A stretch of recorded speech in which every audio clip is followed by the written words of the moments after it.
The first thing visitors noticed about Frank Winter's modest suburban home wasn't his meticulously maintained lawn or the charming flower beds that lined his driveway. It was the fence, a 6-foot privacy barrier painted the color of a tangerine that had been left too long in the sun.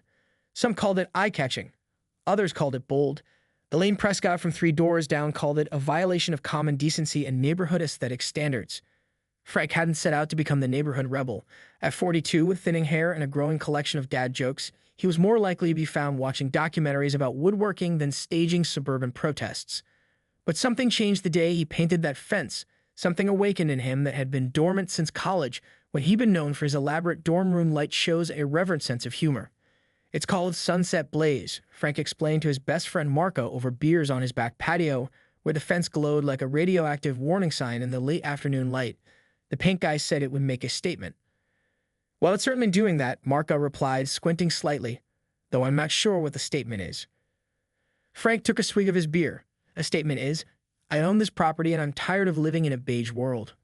What Frank didn't know that evening was that Elaine Prescott, known throughout Oak Ridge Estates as Karen for her frequent complaints to the HOA and her signature asymmetrical haircut, had already drafted her first email to the neighborhood association. By morning, his inbox would contain a formal notice of aesthetic non-compliance that would set in motion a suburban Cold War unlike anything Oak Ridge Estates had ever seen. The trouble had actually begun 6 months earlier, when Frank's wife of 15 years announced she was leaving him for her CrossFit instructor.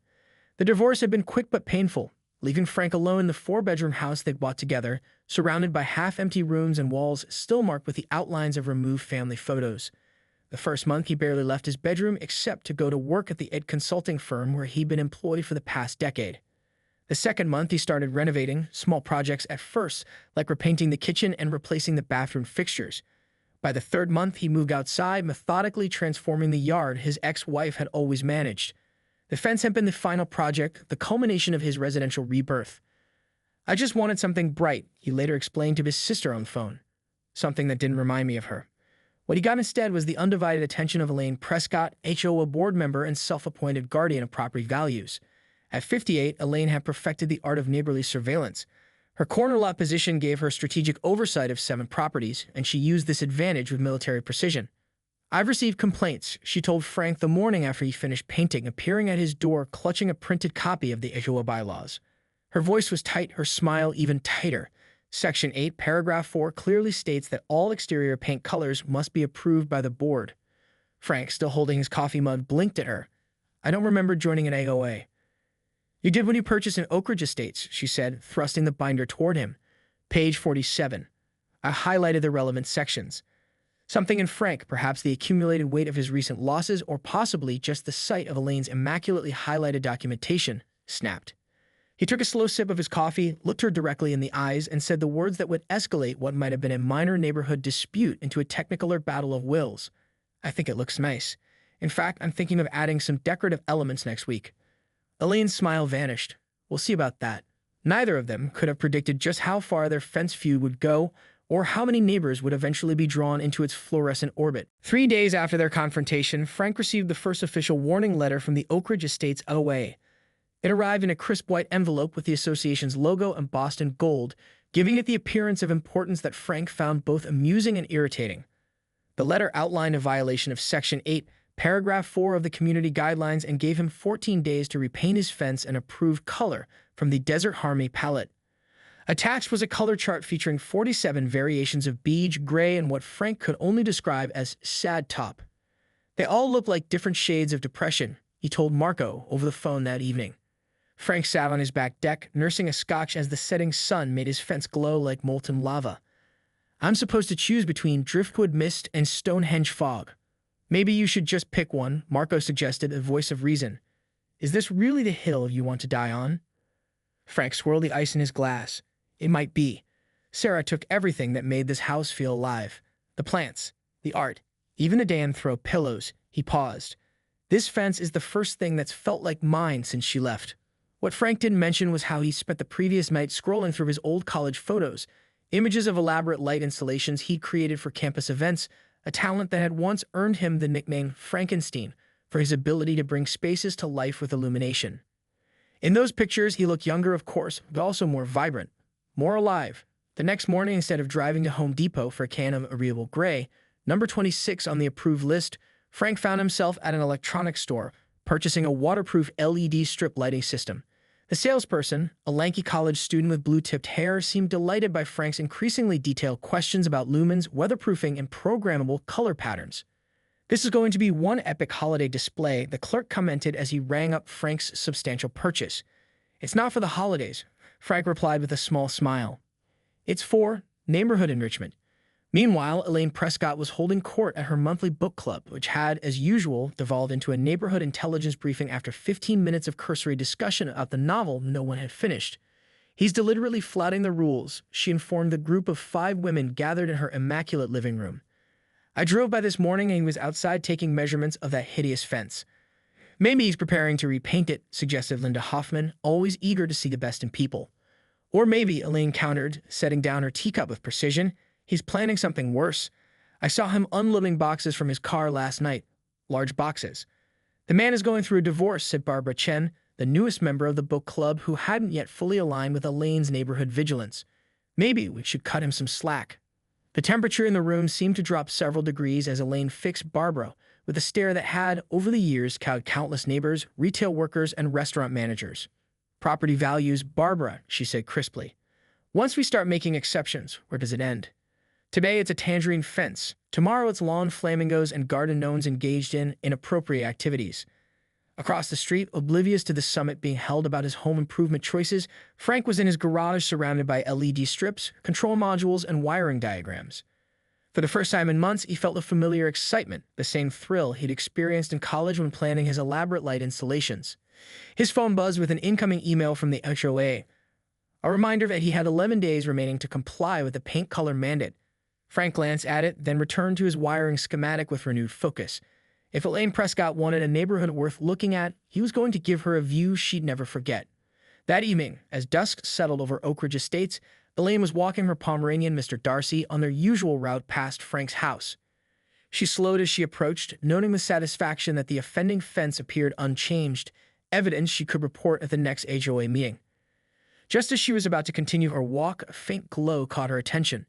Starting at one end of the fence, a subtle wave of blue light began to pulse, slowly building in intensity before transitioning to green, then purple, then a cascade of rainbow colors that rippled across the entire length of the fence like a digital aurora borealis.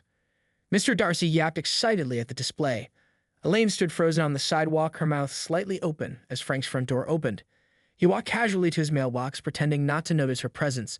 Only after retrieving his mail did he look up, feigning surprise. "Oh, hello, Elaine," he called cheerfully. "Lovely evening for a walk, isn't it?"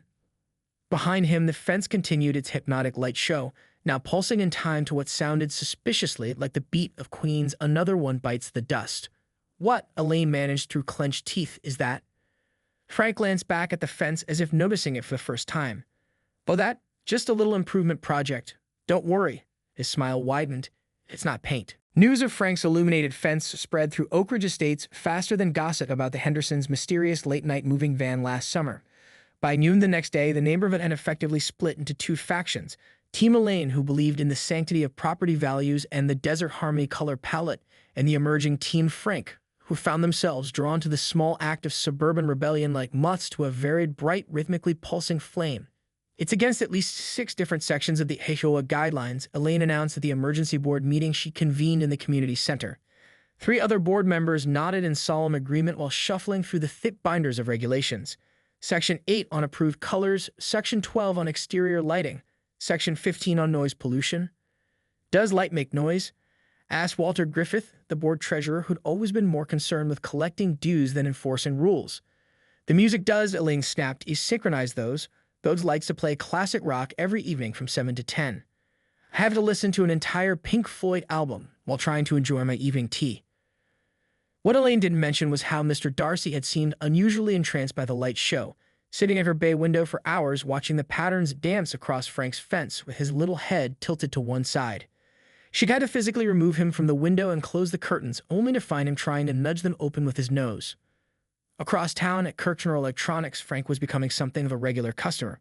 Today marked his 3rd visit in a week, and Jake, the blue-haired sales clerk, greeted him with genuine enthusiasm. "The programming interface giving you trouble?" Jake asked, leading Frank toward the smart home section. "Not exactly," Frank replied, scrolling through images on his phone before holding it up to show a video of his fence from the previous night. The LEDs were now programming to display what appeared to be a flowing river of psychedelic patterns pulsing in perfect synchronization to Led Zeppelin's Ramble On. Jake's eyes widened.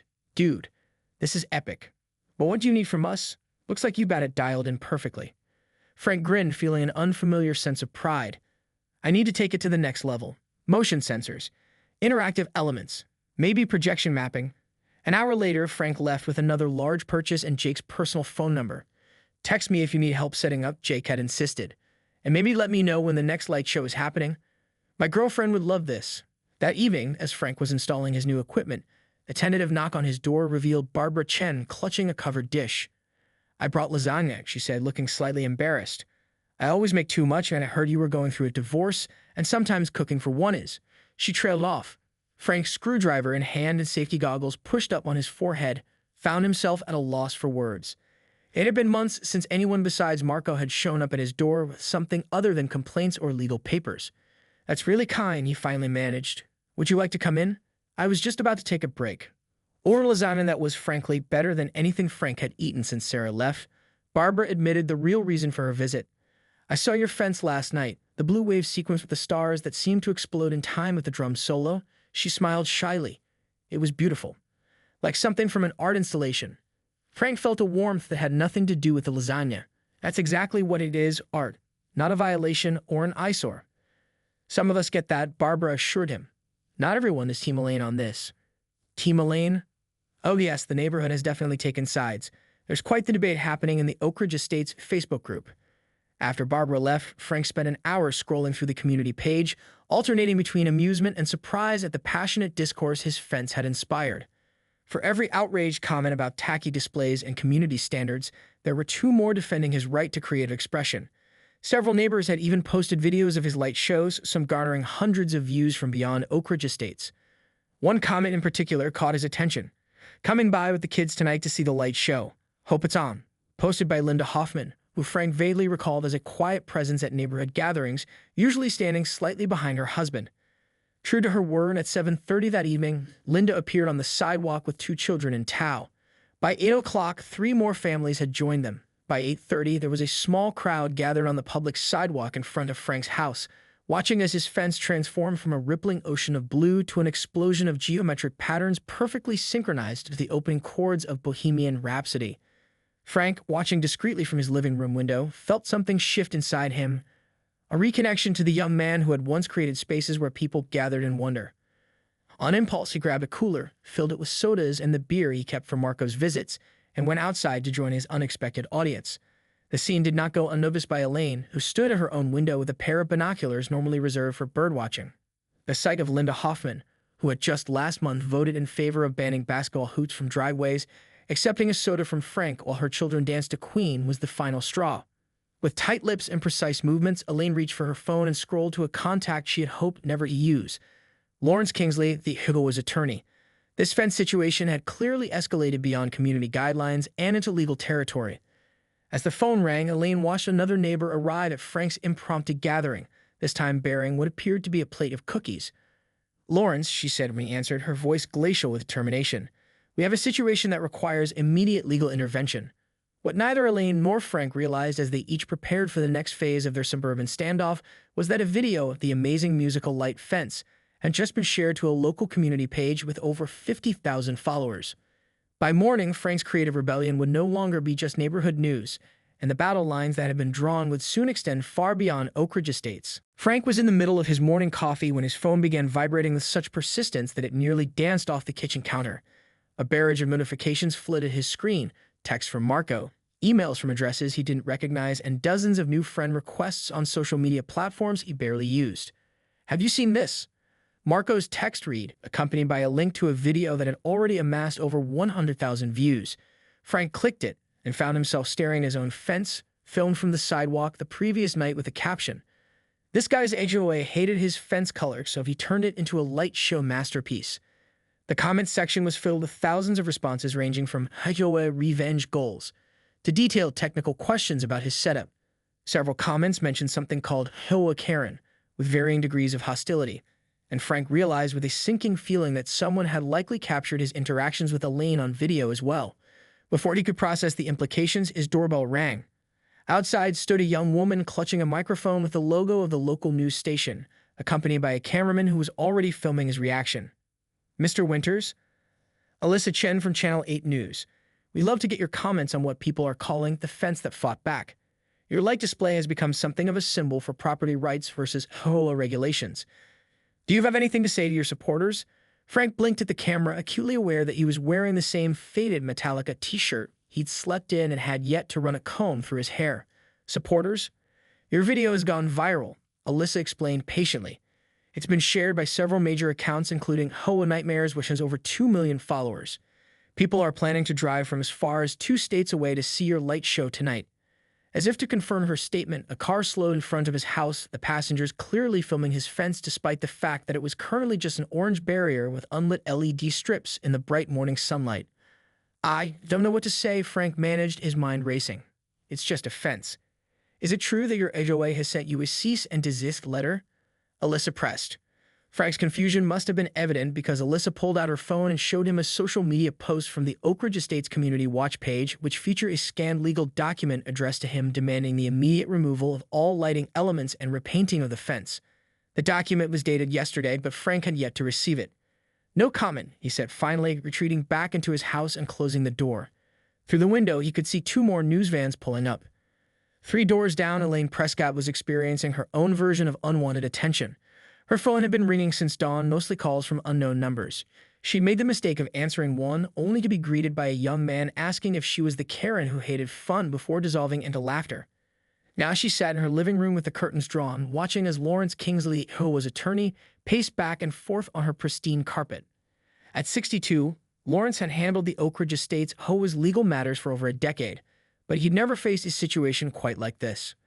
The cease and desist letter was sent via certified mail yesterday, he explained, but someone appears to have leaked a copy to social media before it was delivered. This complicates matters. "Leaked?" Elaine's voice was sharp. Who would have? She stopped abruptly, remembering the hesitation she'd sensed from Walter when she requested copies of the letter for the board's records. Lawrence continued, oblivious to her realization. "The bigger issue is the public response. I've received 17 emails since last night, some from civil liberties organizations offering to represent Mr. Winters pro bono should this escalate to court." Civil liberties? This is about offense, not freedom of speech.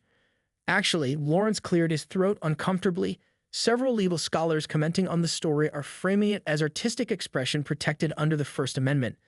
The synchronization with music adds a creative element that complicates our enforcement position.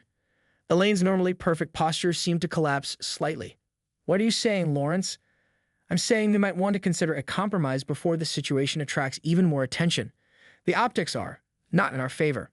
The phrase "not in our favor" proved to be a massive understatement. By mid-afternoon, the street in front of Frank's house resembled a small festival. Cars lined both sides of the road, and a food truck had even set up shop at the corner, selling rebellion tacos and HOA revenge burritos. Channel 8 had set up for a live broadcast, and at least 3 popular social media influencers were filming content in front of the now infamous fence. Frank, still in shock, had retreated to his garage where he sat among his electronic equipment, trying to make sense of the day's events. His phone buzzed with a text from an unknown number. "Hey, it's Jake from Kirchner Electronics. Just wanted to say I've been getting calls all day from people asking about your setup. This is insane. P.S. My manager wants to know if you consider letting us sponsor tonight's show. We can provide some extra equipment to make it epic." Before Frank could respond, another text came through, this one from Barbara Chen. "Don't be alarmed, but I thought you should know that Elaine just called an emergency board meeting at her house. I'm heading there now to represent Team Frank. We'll keep you posted." Frank hadn't planned on running a light show that night. He'd actually been hoping to make some technical adjustments to the system, but as he looked out at the growing crowd, he realized that expectations had been set. People had driven hours to see the fence that had stood up to an HOA. Parents had brought children. Someone was even selling t-shirts with a stylized image of his fence and the words "Light the Fight." With a deep breath, Frank made a decision. If people wanted a show, he would give them one they'd never forget. He pulled out his phone and texted Jake. "Tell your manager I'm in. Bring whatever equipment you think will help. Tonight needs to be special." At Elaine's house, the emergency board meeting had devolved into chaos. Walter was openly admitting to leaking the cease and desist letter. People have a right to know when legal action is being taken.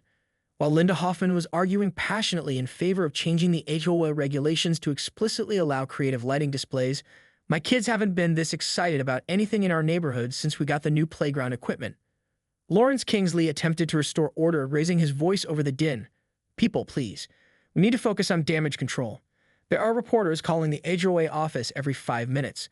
We've received over 2,000 emails since this morning. The Oak Ridge Estates website has crashed due to traffic volume. I've lived in this community for 23 years, Elaine said, her voice quivering slightly. I've dedicated countless hours to maintaining its standards, and now I'm being called a Karen on national news because of some midlife crisis light show. The room fell silent at her outburst. Barbara Chen, who had been quiet until now, spoke up gently. Maybe this isn't about standards or rules, Elaine. Maybe it's about community. Have you seen how many people are gathered out there? They're laughing, sharing food, making connections. When was the last time that happened in Oak Ridge Estates? Before Elaine could respond, every phone in the room lit up simultaneously with the same notification. LIV, Oak Ridge Estates Light Show Spectacular, starting in 30 minutes. Channel 8 Broadcasting LIV. As darkness fell over Oak Ridge Estates, the crowd that had gathered on Frank Street grew to a size that would have been unimaginable just days earlier. What had begun as a neighborhood dispute had morphed into something approaching a cultural phenomenon, with people holding homemade signs bearing slogans like "Let There Be Light" and "Fathy NCEs without limits." Local police had been called in to direct traffic, and the city had hastily issued a special event permit after the mayor himself, an outspoken critic of overreaching HOAs, made a personal call to the planning department. In the midst of this chaos, Frank stood in his backyard, staring at the orange fence that had somehow become the centerpiece of his unexpected new life. Jake and his team from Kirchner Electronics had spent the afternoon transforming his modest LED setup into something worthy of a professional light show, complete with laser projectors, fob machines, and a sophisticated control system that would put most concert venues to shame. "We're ready when you are," Jake said, joining Frank by the fence. "The radio station is set to broadcast your playlist syncs with the show, and we've got the live stream ready to go. There are over 30,000 people watching online already, and the stream hasn't even started." Frank nodded, feeling strangely calm despite the surreal circumstances. "Thanks, Jake, for everything." "Are you kidding? This is the coolest thing I've ever been part of. My boss is talking about offering you a job after this. Our lighting department sales have increased 400% since your fence went viral." Jake hesitated and then added, "There's just one more thing. A lady named Barbara stopped by while you were inside. She asked if you could add this to the show." He handed Frank a USB drive, said you'd know when to use it. Inside her home, Elaine Prescott sat alone, having dismissed the HOA board members who had been urging her toward various forms of compromise. Lawrence Kingsley's parting words still rang in her ears. "Sometimes, Elaine, the wisest course of action is knowing when to gracefully concede." Graceful concession had never been Elaine's strong suit. For as long as she could remember, she had been the one who maintained order in her classroom during her 30 years as an elementary school principal, in her home after her husband passed away, and in Oak Ridge Estates once she'd been elected to the HOA board. Rules existed for a reason, and Frank Winters had broken them spectacularly. From her bay window, she could see the crowd filling the street, the news vans, the excitement. She had closed her curtains twice already, only to find herself pulling them open again moments later, drawn to the scene like a moth to very bright, rhythmically pulsing lights. Mr. Darcy sat at her feet, whining softly and looking toward the window with the same eager expression he usually reserved for his walks or favorite treats. "You want to see it too, don't you?" Elaine said softly, surprised to find her voice catching slightly. "You traitor." The Pomeranian looked up at her with innocent eyes, then back to the window. Outside, Frank checked his watch. It was time. He nodded to Jake, who gave a signal to the radio station van.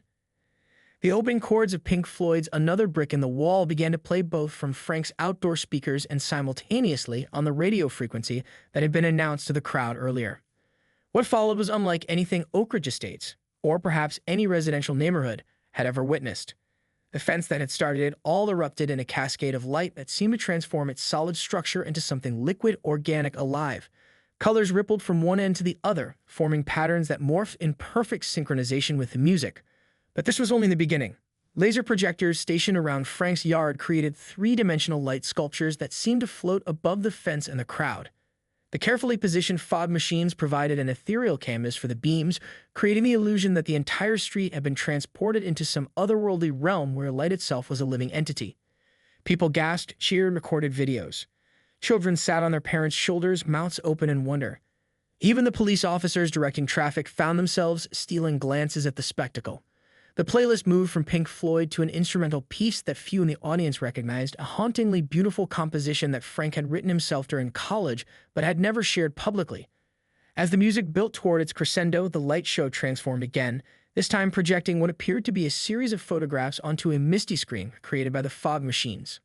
The crowd fell silent as they recognized images of Oak Ridge estates through the years, the grand opening ceremony from the 1980s, block parties, holiday celebrations, children playing in the community park. Frank hadn't planned this segment. This was what had been on Barbara's USB drive, the visual history of the community's shared moments, harvested from the neighborhood's social media pages and digital archives. The final image appeared, a photograph taken just the previous year of the entire neighborhood gathered for the Oak Ridge Estates' 25th anniversary celebration. In the front row stood Elaine Prescott, smiling proudly next to a plaque honoring her years of service to the community. As the music transitioned to Queen's "We Are the Champions," the lights returned to their dazzling abstract patterns, but something had shifted in the atmosphere. The show was no longer just a rebellious statement or a viral attraction. It had become, somehow, a celebration of the community itself. 3 doors down, Elaine found herself standing on her front porch, Mr. Darcy cradled in her arms. She hadn't planned to come outside, hadn't wanted to give Frank the satisfaction of her presence. But when she'd seen her own face projected in lights, seen the community she'd dedicated so much of her life to celebrate it in such a spectacular fashion, something had compelled her to step out of her darkened house. The music and lights continued, but Elaine barely noticed them now. Her attention was fixed on the people, her neighbors, familiar and unfamiliar faces alike, united in joy and wonder. Children danced in the street that had always been so orderly and quiet. Elderly residents who rarely ventured out after dark stood in small groups, pointing and smiling. Strangers introduced themselves to one another, sharing snacks and stories. Almost without realizing it, Elaine began walking toward the crowd. A few people noticed her approach, nudging their companions and whispering. She recognized the expressions, the same ones students had worn when caught misbehaving in the school hallways. But she kept walking, her spine straight, Mr. Darcy alert in her arms. The crowd parted slightly as she made her way through, creating a path that led, inevitably, to where Frank stood beside his control setup, his attention focused on making minor adjustments to keep the show running smoothly. He didn't notice her at first, and in that moment of observation, Elaine saw something she hadn't allowed herself to see before, not an agent of chaos or a rule breaker, but a man who had created something genuinely beautiful, something that had brought people together in a way that all her years of committee meetings and community guidelines had never managed to accomplish. "Mr. Winters," she said, her voice just loud enough to carry over the music. Frank turned, his expression shifting from concentration to surprise as he registered who had addressed him. He straightened up, prepared for confrontation, but something in Elaine's face made him pause. "Miss Prescott," he replied, uncertain. For a long moment, they stood facing each other, the lights painting both their faces in alternating hues of blue and purple. The crowd around them had gone quiet, sensing the significance of the moment. Even Mr. Darcy seemed to understand the gravity of the situation, sitting perfectly still in Elaine's arms. Finally, Elaine spoke again. "Your light show is quite impressive." "Thank you," Frank said, still cautious. "I particularly appreciated the historical segment. That was thoughtful." Frank glanced toward Barbara, who stood nearby trying to appear innocent. "I had some help with that part." Elaine nodded, then took a deep breath. "The HO Board will be meeting tomorrow to discuss revisions to our guidelines regarding exterior lighting and artistic displays. Your input would be valuable."